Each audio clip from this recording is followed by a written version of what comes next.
હવે ભક્તો આપણે વાત કરીએ હનુમાનજી મહારાજની જન્મકથાની.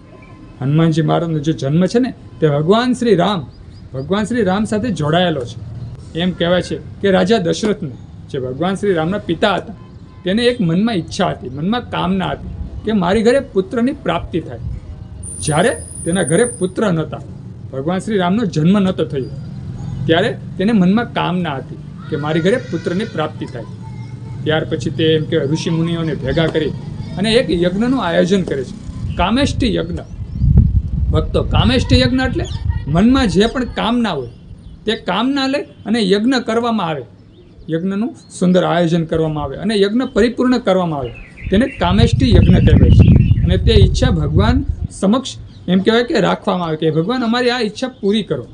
યજ્ઞનું જ્યારે આયોજન થાય ત્યારે મનમાં એક કામના ધારણ કરવાની હોય છે કે ભગવાન મને આ કામના છે, મને આ કામના છે, મને આ વાંચના છે, મારી આ ઈચ્છા પૂર્ણ કરો.